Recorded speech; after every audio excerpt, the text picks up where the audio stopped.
Olá, seja bem-vindo a mais um culto dominical ao Nosso Senhor Jesus Cristo, realizado pela Primeira Igreja Batista de Viseu. Venha nos visitar, estamos na Rua Combatentes da Grande Guerra 34 em Viseu, ou aceda às nossas redes sociais.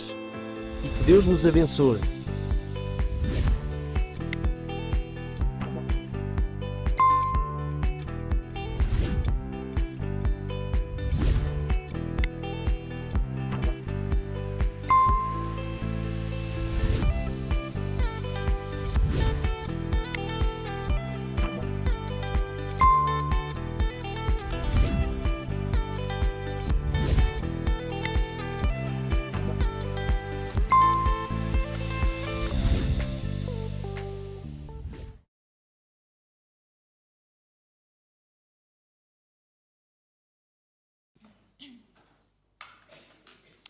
Bom dia. Hoje vamos começar este tempo de louvor com o prelúdio cantado. Convido a todos os irmãos que possam acompanhar este cântico e cantá-lo em espírito de oração, preparando também o nosso coração, a nossa mente para este ato de adoração, de consagração ao nosso Deus.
Senhor, ó Pai, que Tu possas estar neste momento a limpar a nossa mente, o nosso coração, daquilo que nos possa estar a distrair, ou perturbar, ou preocupar, Senhor. Nós queremos dedicar as nossas vidas a Ti, queremos prestar este ato de culto, porque só tu mereces, Senhor. Tu és grande, tu és Rei eterno, és o Deus Criador. Tu enviaste o teu Filho Jesus em amor por nós, para morrer naquela cruz em nosso lugar. Tu venceste a morte, ressuscitaste, e por isso nós adoramos um Deus vivo, Senhor. E estamos alegres e gratos esta manhã, Senhor, por tudo aquilo que Tu tens feito por nós na nossa vida, por todas as bênçãos, porque mesmo no meio da adversidade nós sentimos a Tua presença connosco, Tu nos animas e fortaleces a cada dia. Obrigada, Senhor, por aquilo que és e aquilo que fazes em nós, e tudo pedimos e agradecemos no nome do Senhor Jesus. Amém. Eu peço então aos irmãos que puderem a ficarem de pé. E vamos ler uma passagem que se encontra em Apocalipse, no capítulo 15, os versículos 2 a 4. Apocalipse 15, 2 a 4.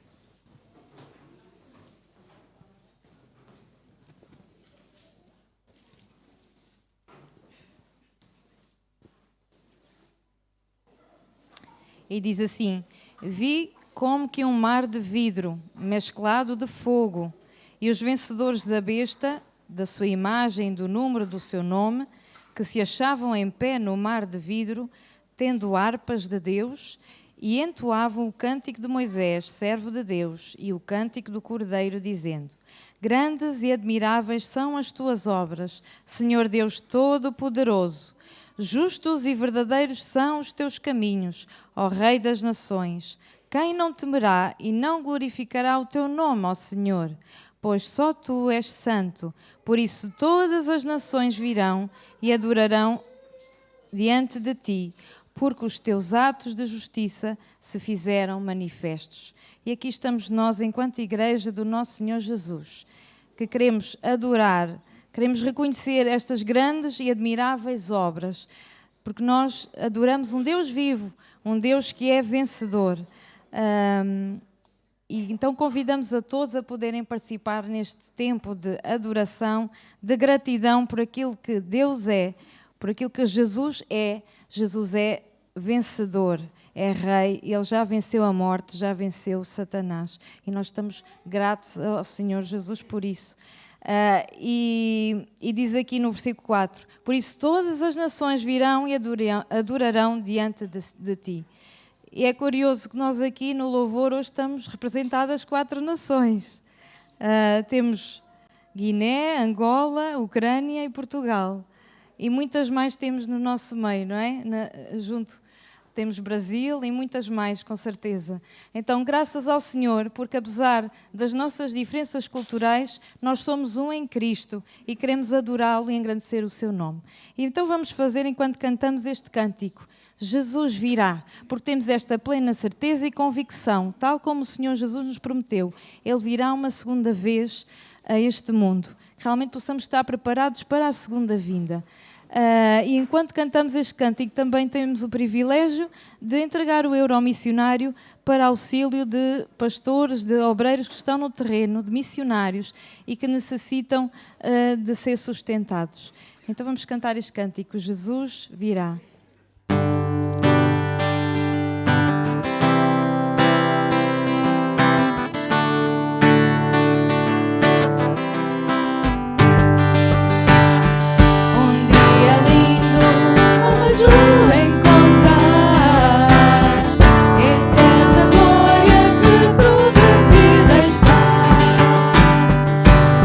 Alegria, espírito eu senti.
e somos povo de Deus.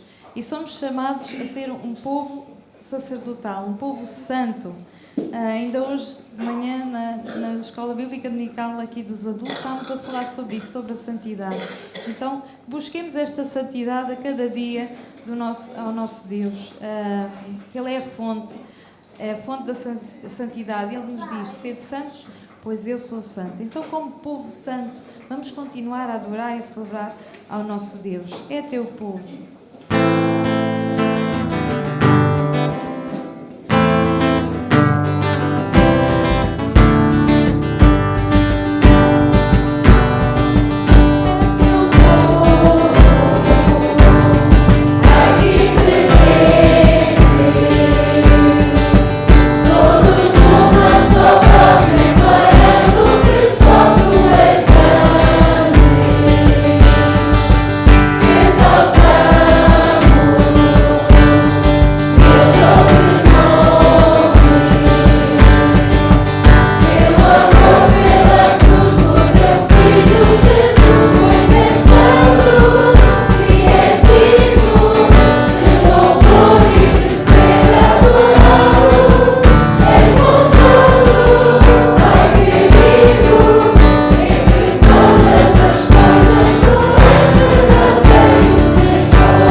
Olhar para Cristo, queremos segui-lo. Ele é o nosso mestre e queremos realmente consagrar a nossa vida a Ele e ser obedientes à sua palavra. E queremos estar com os nossos olhos postos em Cristo, tirando dele o exemplo, o ensino e o alimento para a nossa vida. Queremos permanecer nele, em Cristo. E é isso vamos cantar também com o hino Olhando para Cristo, enquanto também temos o privilégio de entregar as nossas ofertas, os nossos dízimos ao nosso Senhor, como um ato de gratidão.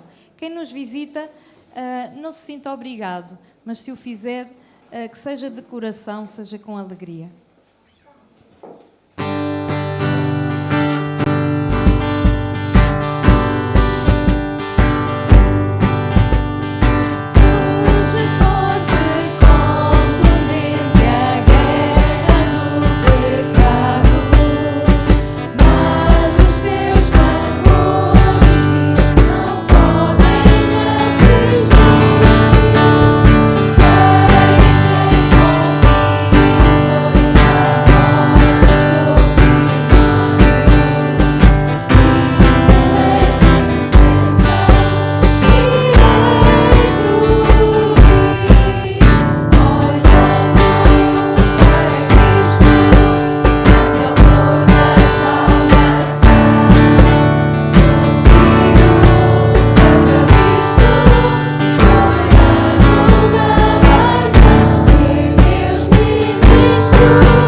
isso que possa nos dirigir numa oração.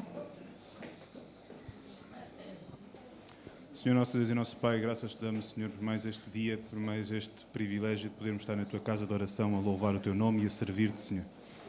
Te agradecemos, Senhor, pelo cuidado, pelo amor que tens para connosco, pelas misericórdias, Senhor, renovadas a cada manhã, Senhor. Graças te damos por tu nos amar, Senhor, e dar-nos o sustento que nós precisamos, Senhor, e muito mais. Agradecemos-te por estes dízimos e ofertas aqui levantadas também, Senhor. Pedimos a tua sabedoria, Senhor, para a tua igreja, para os empregar segundo a tua vontade e para o engrandecimento do teu reino, Senhor. Em nome do Senhor Jesus. Amém. Podem sentar. Temos então agora o tempo de exposição da palavra pelo pastor.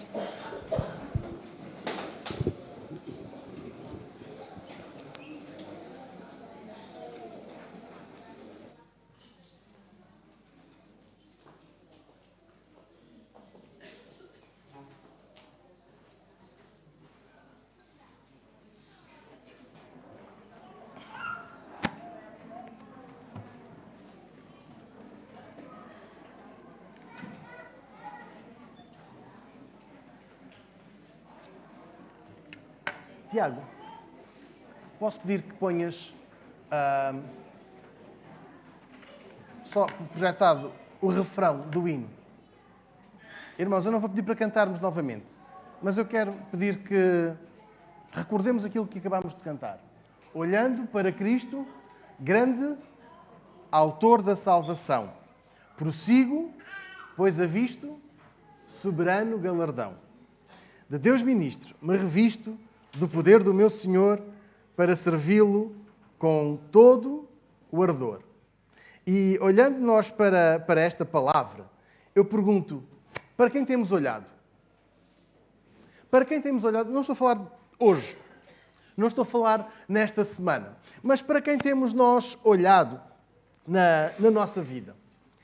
E às vezes nós olhamos para os pais, as nossas referências familiares. Também eles foram, em muitas situações, referências espirituais. E procuramos, ao longo da nossa vida de jovens, de adultos, fazer algo como os nossos pais. Muitas vezes nós olhamos para pai e mãe e pensamos, eu gostaria de ser como eles. Na fé, um exemplo, no trabalho, na gestão familiar, ser como eles. Noutros casos, noutras situações, temos pessoas que são verdadeiras referências para nós. E não estou com isto a querer comparar a nossa vida com aquilo que foram os nossos pais, no vigor das suas vidas. Nem tampouco estou aqui a tentar que procuremos baixar a nossa expectativa daquilo que devemos ser, ou sentirmos-nos frustrados por não termos alcançado determinado objetivo. E às vezes nós, fora do contexto familiar, buscamos outras referências. Às vezes referências políticas, ou desportivas, ou sociais. E eu hoje quero, e o texto está aqui diante de nós, convidar a que possamos abrir então as nossas Bíblias. Em 1 de Pedro, no capítulo 4, o versículo 5, convida-nos a olhar para Jesus antes que ele venha. 1 de Pedro, capítulo 4, versículo 15, olhando para Cristo, olhando para Ele, a viver de uma maneira impoluta. Leiamos o versículo 15. Que nenhum de vós padeça como homicida, ou ladrão, ou malfeitor, ou como que se entremete em negócios alheios. Olhamos para Jesus antes que Ele venha, ou até que Ele venha, com um coração limpo, com um sentimento limpo, com uma alma limpa. E Pedro está a escrever para pessoas nascidas de novo. E é importante perceber que Pedro não está a escrever para uma multidão de pessoas, mas ele está a escrever para uma multidão de pessoas nascidas de novo. Está a escrever para pessoas que um dia receberam a mensagem do Evangelho, que um dia a aceitaram, que um dia se deixaram de transformar pelo Espírito Santo. E então, versículo 15, nós percebemos que a vida destas pessoas, que aliás, se nós olharmos para o versículo 14, diz: se pelo nome de Cristo sois vituperados, bem-aventurados sois, porque sobre vós repousa o Espírito da glória de Deus. Pois é, para estes que um dia aceitaram e confessaram Jesus, versículo 15, que nenhum de vós padeça como homicida, como ladrão. E Pedro está aqui a dizer aos crentes em Jesus, não está a dizer à cidade de Viseu, não está a dizer ao país, não está a dizer ao continente.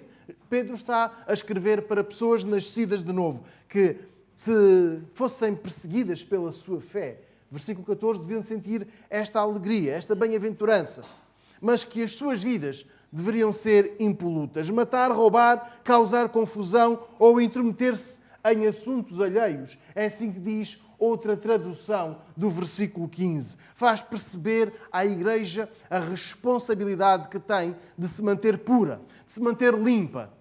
Então, olhando com atenção para o versículo 15, nós encontramos que nenhum de vós padeça como homicida. E Pedro, como que está aqui a recuperar o Sermão do Monte, quando Jesus ensina sobre o homicídio.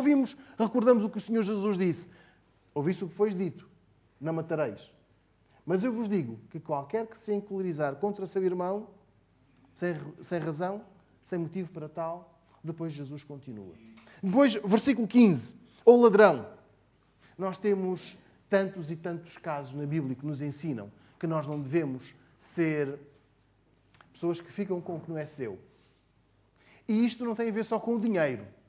Não tem a ver só com a fraude na escritura.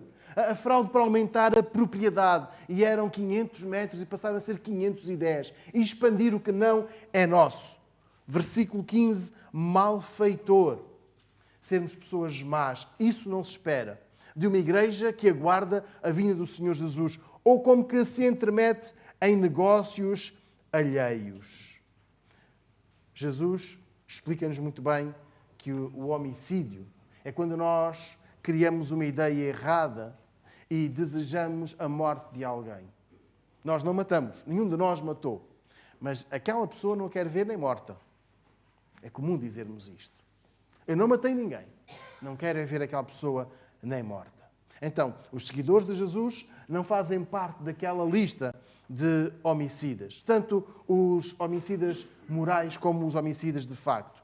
E roubar pode parecer muito tentador. Dizia há pouco que aumentar 10 metros na Escritura acerca do terreno parece tentador. Mas, versículo 15, nós não temos este comportamento. Isto não é correto aos olhos de Deus. Os malfeitores são aquelas pessoas que geram confusão. Aquelas pessoas que trazem perturbação à vida dos que estão à sua volta.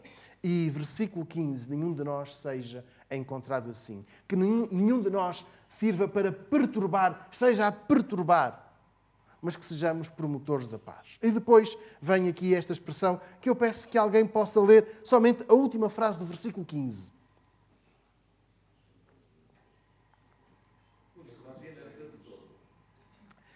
Obrigado. Meter-se na vida dos outros. Irmãos, meter-se na vida dos outros é algo que mancha a ação do Espírito Santo em nós. O texto é bem claro. Até Jesus chegar, até a vinda de Jesus, a nossa vida deve ser impoluta. Livre deste tipo de testemunho que, honestamente, leva ao descrédito diante de todos. Uma vida que leva ao descrédito diante de todos. E eu pergunto, estávamos a entoar este hino olhando para Cristo. Jesus foi assim? Foi alguém que se intrometeu na vida dos outros? Foi um malfeitor? Foi um ladrão? Foi um homicida? Claro que não. Irmãos, vamos dar um salto até Lucas, capítulo 12. Evangelho de Lucas, capítulo 12. E eu peço que um de nós possa ler os versículos 13 e 14. Evangelho de Lucas, capítulo 12, versículos 13 e 14.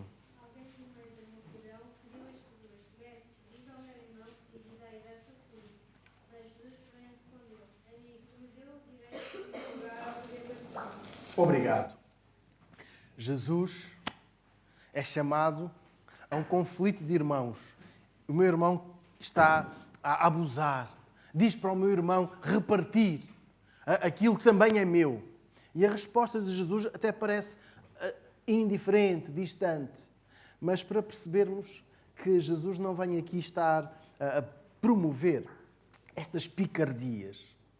E sabem, irmãos, nós temos pessoas que ganham a vida a opinar. É verdade. Vamos recordar um qualquer canal televisivo. Temos alguém que tem opinião comenta sobre a política. O outro comenta sobre o futebol. Não pelo desporto, mas pelo futebol. E depois há uns especialistas que só fazem comentários sobre o automobilismo e por aí fora. Então, às vezes nós encontramos pessoas na televisão que aparecem assim no rodapé. Especialista em assuntos externos. Especialista em assuntos militares. Especialista ou adepto de determinado clube. E o que é que eles fazem? Comentam. Olhamos para o versículo 15. Cuidado com os nossos comentários, com as nossas opiniões sobre todos os assuntos. Às vezes até nos envolvemos na vida conjugal dos outros. E de uma maneira até que nós até sorrimos. Para quando é que vem o primeiro filho? Então, já estão casados há tanto tempo e quando é que vem o menino? E quando é que engravidam? E quando é que dão sequência à família? Até opinamos que já está na hora. A maneira como vocês educam os vossos filhos. Não pode ser assim, tem de ser assim. E opinamos sobre tudo. Introduzimos-nos na família dos outros, nos assuntos que dizem respeito a outros, e nós estamos lá. Versículo 15. Vamos recordar 1 Pedro capítulo 4, versículo 15. Que nenhum de vós padeça como homicida, ladrão, malfeitor, ou como que se intromete em negócios alheios.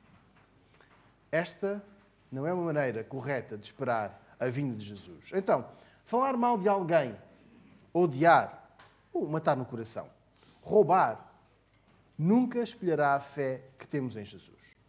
Tudo o que fala aqui este versículo 15 é o oposto daquilo que Jesus espera de nós.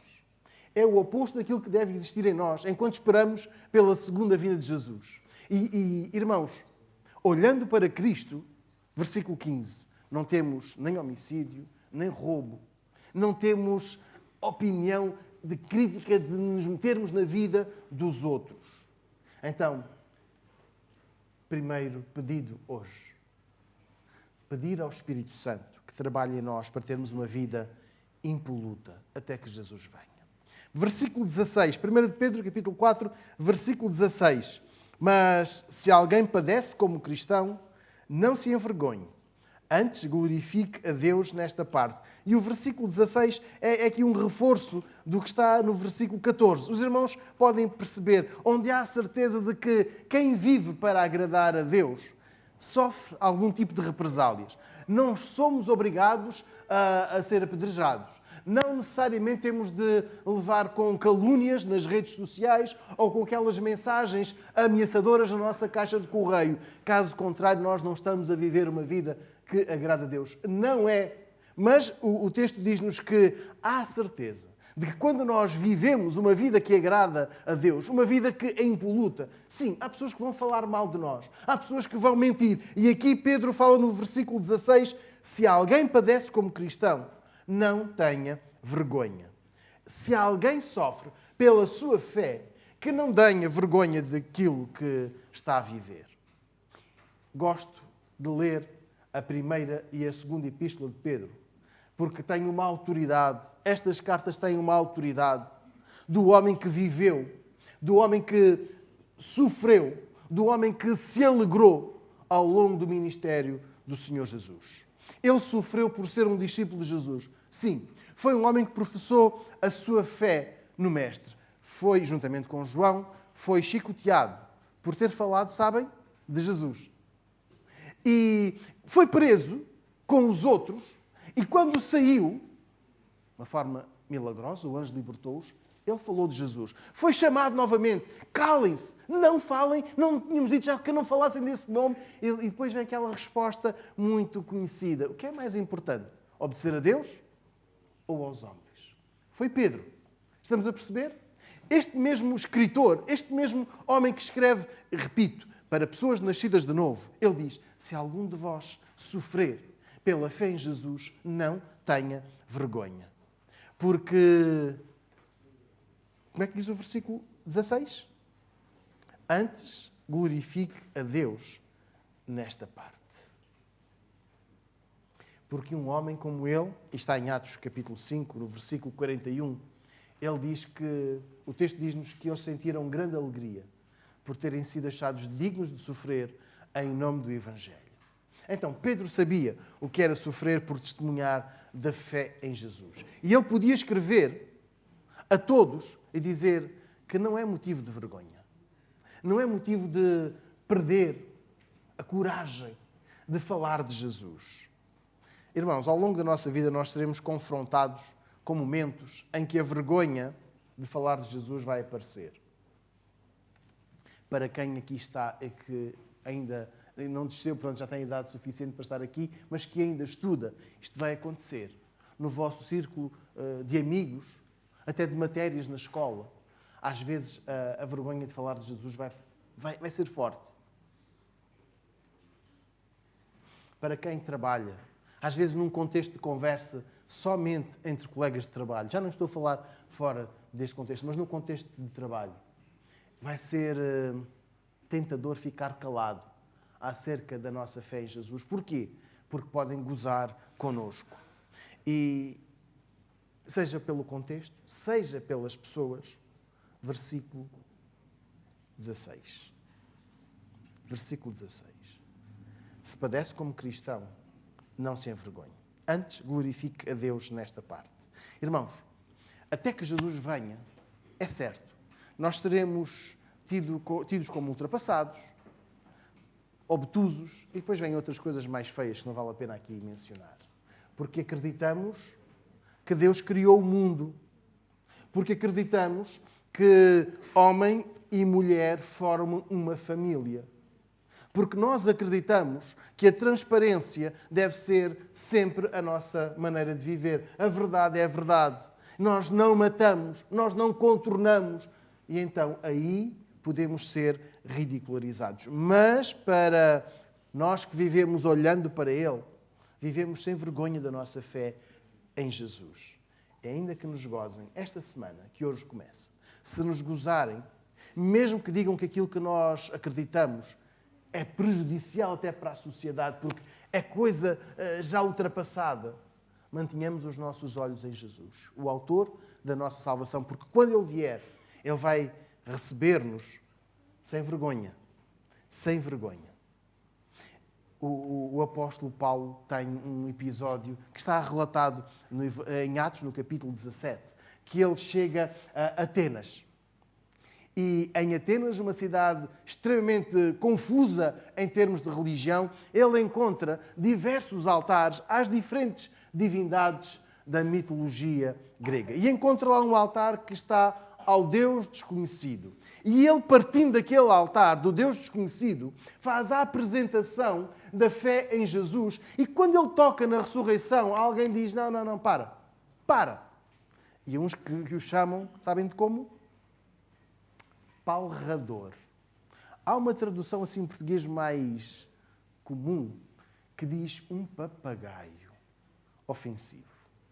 A palavra palrador significa aquele que fala sem coerência, sem um raciocínio correto. Fala, mas nada do que ele fala faz sentido.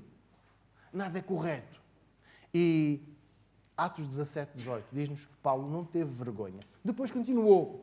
Fora daquele local, fora daquelas pessoas, com outras pessoas, ele continuou a falar de Jesus. Arrependeu-se? Envergonhou-se de falar de Jesus? Não. Então, se sofrermos por causa da nossa fé, eu peço a um de nós que possa ler Mateus capítulo 5. Mateus capítulo 5, versículo 11.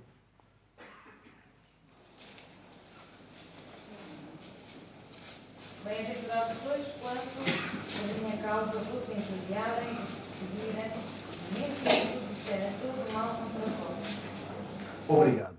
Por causa de Jesus. Atenção, não é sois bem-aventurados quando forem perseguidos e maltratados. Não. É quando nós formos assim por causa de Jesus. Então, o que Pedro escreve em 1 de Pedro, no capítulo 4, o versículo 16, é: mantenhamos os nossos olhos em Jesus. Mesmo que isto nos traga alguma dor, algum sofrimento, muita dor, não nos envergonhemos, mas saibamos glorificar a Deus nesta parte. Irmãos, se a vinda de Jesus ainda demora, não sinta vergonha nisso. Se a sua fé é posta em causa, ou é ridicularizada por outros, não se envergonhe por causa disso. Para ti que estás na escola, se gozarem da tua fé, na escola, não tenhas vergonha. Mantenha os teus olhos nele. Porque o versículo 16 diz para nós sentirmos alegria nisso. Jesus está a ver o nosso testemunho e sem vergonha. Terminando lendo os versículos 17 e 18. 1 de Pedro, capítulo 4, versículos 17 e 18. Porque já é tempo que comece o julgamento pela casa de Deus. E se primeiro começa por nós, qual será o fim daqueles que são desobedientes ao Evangelho de Deus? E, se o justo apenas se salva, onde aparecerá o ímpio e o pecador? Nós esperamos a sentença. Olhamos para Jesus à espera da sentença. Pedro está aqui a falar do julgamento que só acontece quando Jesus vier. E o versículo 17 chama a atenção de que começa em quem? Onde? Casa de Deus. O julgamento começa aqui. O julgamento começa pelos crentes em Jesus. Atenção, escreve Pedro, o julgamento começa em nós. Podia dar-se o caso de alguns crentes pensarem que nada teriam de esperar pelo julgamento. Ou seja, o julgamento era para eles. Irmãos, nós estamos a ler à quarta-feira e a estudar o livro do profeta Amós. Se o irmão, se a irmã tiver a possibilidade, venha na próxima quarta-feira. Nós já estamos no capítulo 4, mas vai sempre tempo de apanhar o estudo. E o que aconteceu com o reino de Israel e com o reino de Judá foi exatamente o inverso daquilo que está no versículo 17. Eles pensaram que o julgamento de Deus era só para os maus, para os outros, para os ímpios, os de Amon, os de Moab, os filisteus, e de que eles estariam livres do julgamento. Mas o versículo 17 diz-nos claramente, e Pedro desfaz os equívocos, de que o julgamento se inicia na igreja. A exigência de Deus para com o seu povo não é menor. E o profeta Amós faz menção disso. Daí eu chamar os irmãos para o estudo bíblico de quarta-feira. Mas também o livro do profeta Isaías menciona Jeremias, Ezequiel ou Malaquias. Porquê? Porque é um povo que conhece. Quando nós conhecemos a vontade de Deus, e está bem claro aqui no versículo 15, está bem claro no versículo 15, o que é que Deus espera de nós. Quando nós temos este conhecimento e ainda assim caímos neste erro, claro que seremos avaliados de outra maneira. Temos mais conhecimento, temos mais responsabilidade. Peço a um de nós que possa ler Provérbios, capítulo 11, versículo 31. Provérbios, capítulo 11, versículo 31 diz assim: Eis que o justo é castigado na terra, quanto mais o ímpio e o pecador. O julgamento, irmãos, não exclui ninguém. Diz-nos isto. Mas, ainda no mesmo capítulo de Provérbios, agora o versículo 21 diz assim: De certo, o homem mau não ficará sem castigo, porém a descendência dos justos será livre. Interessante como o sábio escritor de Provérbios, um homem com uma compreensão superior, nos diz isto mesmo. Todos serão julgados. E não está a falar de um tribunal real, aquele em que compareceriam perante, por exemplo, um David, perante um Salomão, reis afamados, reis sábios, reis justos. Está a falar perante um juiz muito mais justo, um juiz perfeito. Então nós entendemos e percebemos isto, que a Bíblia não esconde. E 1 de Pedro, capítulo 4, diz isto mesmo. E agora eu que chamo a atenção, 1 de Pedro, capítulo 4, no versículo 17. Se primeiro começa por nós, ou seja, os crentes, qual será o fim daqueles que são desobedientes ao Evangelho de Deus? É uma pergunta retórica, porque nós já sabemos o que vem aí. E Pedro está aqui a tranquilizar também os irmãos, lendo o versículo 18. Eu sei que alguém tem uma tradução diferente do versículo 18. A que uso diz assim: E se o justo apenas se salva, onde aparecerá o ímpio pecador? Este versículo 18 diz que é com dificuldade que o justo se salvará. E vou explicar porquê. Se fosse fácil, todos éramos salvos, porque incluía o esforço, o mérito humano. E se nós tivéssemos alguma dificuldade, iríamos recorrer a uma outra pessoa para nos ajudar a salvar. Se houvesse mérito, o que Pedro está aqui a escrever no versículo 18 é que não há mérito na salvação. o apóstolo Paulo vai escrever, dizer, pela graça sois salvos, por meio da fé. Não vem de vós, mas é dom de Deus. É uma dádiva de Deus. É a graça de Deus que nos salva. Então, versículo 18. Não há mérito humano. Não há esforço humano na salvação. Porque se houvesse, estávamos todos condenados. Se houvesse alguma possibilidade de, pela graça, aliás, sem a graça, de sermos salvos excluindo a graça, então alguns até poderiam pensar, eu consegui a salvação. Mas versículo 18 está a dizer que não, claramente que não. Pedro sabe perfeitamente que é com dificuldade que o justo se salva. Sabem, Pedro esteve no limiar da descrença. Sabem o que é o limite? Sabem o que é o limite? Pois é, Pedro pisou aquela risca ali do limiar. Jesus reuniu os seus discípulos e disse que tinha de ir a Jerusalém, que iria sofrer, que iria padecer. Os principais, estando a falar daquelas pessoas com responsabilidade religiosa, prendê-lo-iam, iriam matá-lo, mas que ele, ao terceiro dia, ressuscitaria. Pois bem, Pedro chama assim Jesus à parte e diz, nada disso. Nada disso.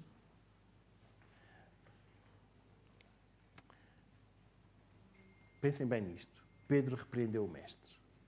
O discípulo achou que podia repreender o mestre. Ele achava que faltava ali comiseração a Jesus e que ele não podia pensar desta maneira.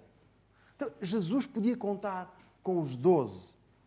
E sabem, Pedro esteve no limite, porque ele estava a dizer com as suas palavras, mestre, não é necessário tu morreres. O teu sacrifício não é mesmo necessário para que nós sejamos salvos. Pedro não sabia, não estava consciente da implicação total das suas palavras. Por pouco, Pedro não foi uma pedra de tropeço para Jesus. Então percebemos que foi por pouco ou com dificuldade que ele não caiu. Mais tarde, ele procurou pela força impedir que Jesus fosse preso. Cortou a orelha do servo do sumo sacerdote. E Pedro foi lá pela força. E naquele momento, Jesus mandou-os parar e até curou o homem que tinha ficado com a orelha cortada. Mas mais tarde, ainda nessa mesma noite, o que aconteceu? 1, 2, 3 ocasiões. Não o conheço. Não o conheço.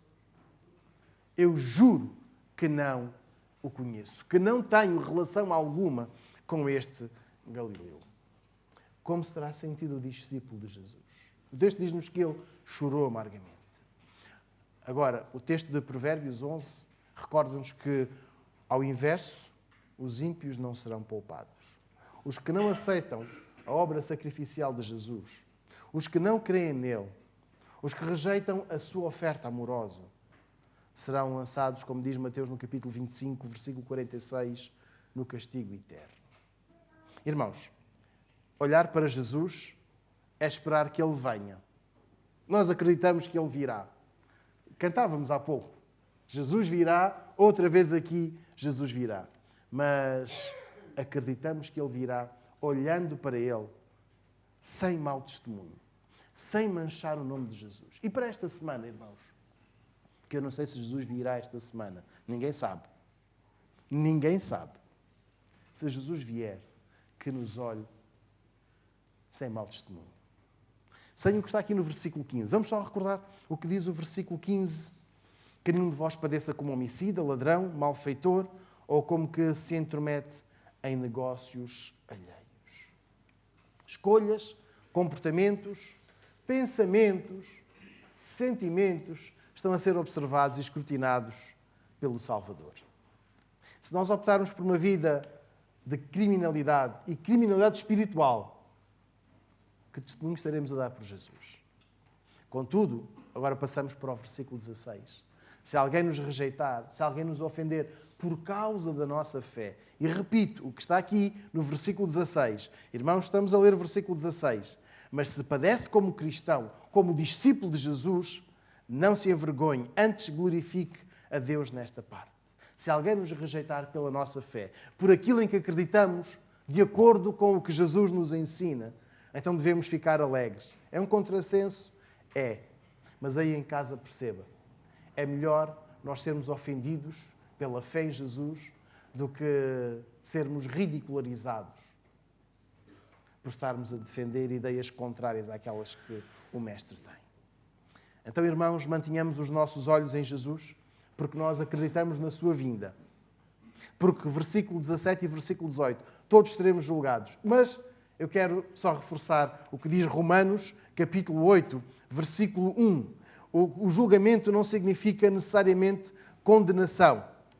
Portanto, agora nenhuma condenação há para os que estão em Cristo Jesus. Estamos salvos, estamos absolvidos, estamos perdoados. Precisamos de acreditar na segunda vinda de Jesus. Precisamos de viver de uma maneira que dê um bom testemunho. Precisamos que o Espírito Santo tenha a total liberdade, a total autoridade na nossa vida, para que nós aguardemos a vinda de Jesus com alegria. E mesmo que falem mal de nós, e mesmo que manchem a nossa vida, que seja pela fé que temos em Jesus, isso deve alegrar-nos, versículo 16. Pergunto, estamos preparados para a vinda de Jesus? Estamos preparados para que Ele venha? Se nós pudéssemos entoar um hino, e somente o refrão, nós iríamos cantar olhando para Cristo. É uma verdade? Ele é o autor da nossa salvação. Vivemos para o agradar? Então, quero convidar que possamos orar. Vamos curvar as nossas cabeças. Eu quero convidar a cada um de nós a olhar para o versículo 15, 16, 17 e 18 e agora falar com o Pai. Querido Deus, nesta manhã em que temos os nossos olhos postos em Ti, em que aguardamos pela Tua vinda, nós pedimos que o Teu Espírito nos limpe. Todo o sentimento, todo o pensamento, toda a conduta que tínhamos, tudo aquilo que nós fazemos, nós somos, não seja motivo de vergonha, não seja motivo de afastamento espiritual. Pelo contrário, que cada um de nós possa dar um bom testemunho. E se algum de nós aqui está nesta manhã, que ainda não te aceitou, que ainda não vive com esta esperança da tua segunda vinda, Jesus, que possa hoje ter a consciência de que em Ti não estamos condenados, de que em Ti nós temos o perdão, de que em Ti nós temos a salvação. É pela graça, não há mérito nosso. E toca no nosso coração, toca na nossa vida para que Te aceitemos, como Salvador, o Senhor, mas que Te aceitemos como a referência final e absoluta, aquela a quem nós procuramos imitar, sempre para Te agradar, sempre para dar um bom testemunho diante de Ti e diante de quem está à nossa volta. Senhor Jesus, vem, porque nós queremos que Tu venhas, porque nós temos a certeza de que Tu dizes que virás. Então nós queremos viver este momento. Nós queremos sentir, Jesus, esta alegria. Ainda que falem mal de nós pela nossa fé, nós não temos vergonha. E que haja em nós esta vida nova, esta alegria. Em Teu nome, Jesus, nós oramos. Amém. Irmãos, enquanto escutarmos o preslúdio, eu quero convidar a que fiquemos em oração individual e silenciosa e que sintamos este prazer de chamar Jesus de Senhor e Salvador. E se alguém ainda não o fez, que o faça hoje. Então vamos ficar em oração a sós com o nosso Deus.